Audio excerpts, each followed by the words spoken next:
ಮಂಡ್ಯದ ಬನ್ನಂಗಾಡಿ ಗ್ರಾಮದಲ್ಲಿ ವಿವಾಹಿತ ಮಹಿಳೆಯೊಬ್ಬಳು ತನ್ನ ಗಂಡನ ಸ್ನೇಹಿತನ ಜೊತೆ ಪರಾರಿಯಾಗಿದ್ದಾಳೆ.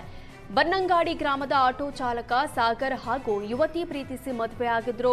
ಯುವತಿ ಕಾಲೇಜಿಗೆ ಹೋಗುವಾಗ ಸಾಗರ್ನನ್ನ ಪ್ರೀತಿಸಿ ಮನೆಯವರನ್ನ ಒಪ್ಪಿಸಿ ಮದುವೆಯಾಗಿದ್ಲು. 1.5 ವರ್ಷ ಸಂಸಾರ ಕೂಡ ಮಾಡಿದ್ರು. ಆದ್ರೀಗ ಪತಿ ಸಾಗರ್ ಸ್ನೇಹಿತ ಆಟೋ ಡ್ರೈವರ್ ಇಂದ್ರ ಎಂಬಾತನ ಜೊತೆ ವಿವಾಹಿತೆ ಓಡಿ ಹೋಗಿ ಮದುವೆಯಾಗಿದ್ದಾಳೆ. ದೇವಸ್ಥಾನದಲ್ಲಿ ಮದುವೆಯಾಗಿ ಸ್ಟೇಟಸ್ಗೆ ಫೋಟೋ ಹಾಕೊಂಡಿದ್ದಾಳೆ.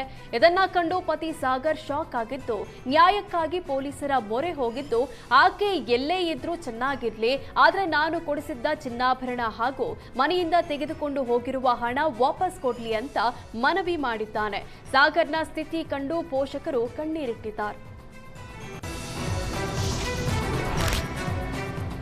ನೇಪಾಳದಲ್ಲಿ ಕಳ್ಳತನವಾಗಿದ್ದ 9ನೇ ಶತಮಾನದ ಶಿಲೆಯನ್ನ ಬೆಂಗಳೂರಿನಲ್ಲಿ ಕಸ್ಟಮ್ಸ್ ಅಧಿಕಾರಿಗಳು ಪತ್ತೆ ಹಚ್ಚಿದ್ದಾರೆ. ಬೆಂಗಳೂರು ಏರ್ ಕಾರ್ಗೋಗೆ ಆಸ್ಟ್ರೇಲಿಯಾದಿಂದ ಬಂದಿದ್ದ ಪದ್ಮಪಾಣಿ ಗ್ರೇಸ್ ಸ್ಟೋನ್ ಅನ್ನ ಅಧಿಕಾರಿಗಳು ವಶಕ್ಕೆ ಪಡೆದಿದ್ದಾರೆ. ಕಸ್ಟಮ್ಸ್ ಅಧಿಕಾರಿಗಳ ಪರಿಶೀಲನೆಯ ಸಂದರ್ಭದಲ್ಲಿ ಇದು ನೇಪಾಳದ 9ನೇ ಶತಮಾನದ ವಾಸ್ತುಶಿಲ್ಪ ಅಂತ ಗೊತ್ತಾಗಿದೆ. ಈ ಶಿಲೆ ನೇಪಾಳದಲ್ಲಿ ಕಳ್ಳತನ ಆಗಿತ್ತು ಅಂತ ನೇಪಾಳ ಸರ್ಕಾರ ದೃಢಪಡಿಸಿದೆ.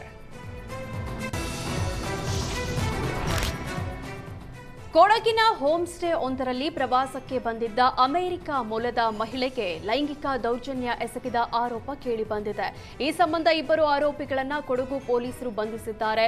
ಅಮೆರಿಕ ರಾಜಧಾನಿ ವಾಷಿಂಗ್ಟನ್ ಮೂಲದ ಮಹಿಳೆಗೆ ಕೊಡಗಿನ ಹೋಮ್ ಸ್ಟೇ ಒಂದರಲ್ಲಿ ತಂಗಿದ್ರು ಅವರು. ಈ ವೇಳೆ ಹೋಮ್ ಸ್ಟೇ ಸಿಬ್ಬಂದಿ ವೈಜೇಶ್ ಮತ್ತು ಬರಿಸೋ ಪಾನೀಯ ಕೊಟ್ಟು ಮಹಿಳೆ ಮೇಲೆ ಲೈಂಗಿಕ ದೌರ್ಜನ್ಯ ಎಸಗಿದ್ದ. ಏಪ್ರಿಲ್ 12ರಂದು ಲೈಂಗಿಕ ದೌರ್ಜನ್ಯ ಎಸಗಲಾಗಿದ್ದು, ಹೋಮ್ ಸ್ಟೇ ಮಾಲೀಕ ಮಹಿಳೆಯನ್ನ 3 ದಿನ ಕೂಡಿ ಹಾಕಿದ್ದ. ಘಟನೆ ನಡೆದ 3 ದಿನಗಳ ನಂತರ ಮಹಿಳೆ ಮೈಸೂರಿಗೆ ಬಂದಿದ್ರು. ಬಳಿಕ ಭಾರತದಲ್ಲಿರುವ ಅಮೆರಿಕ ರಾಯಭಾರ ಕಚೇರಿ ಅಧಿಕಾರಿಗಳನ್ನ ಸಂಪರ್ಕಿಸಿ ಘಟನೆ ವಿವರಿಸಿದ್ದಾರೆ. ಬಳಿಕ ಕೊಡಗು ಪೊಲೀಸರು ಕೇಸ್ ದಾಖಲಿಸಿದ್ದಾರೆ. ಸದ್ಯ ಆರೋಪಿಗಳಾದ ಹೋಮ್ ಸ್ಟೇ ಮಾಲೀಕ ವಿಶಾಲ್, ಸಿಬ್ಬಂದಿ ವೈಜೇಶ್ನನ್ನ ಪೊಲೀಸರು ಬಂಧಿಸಿ ನ್ಯಾಯಾಲಯದ ಎದುರು ಹಾಜರುಪಡಿಸಲಾಗಿದ್ದು, 2 ಆರೋಪಿಗಳಿಗೆ ಮೇ 3ರವರೆಗೆ ಕೋರ್ಟ್ ನ್ಯಾಯಾಂಗ ಬಂಧನ ವಿಧಿಸಿದೆ.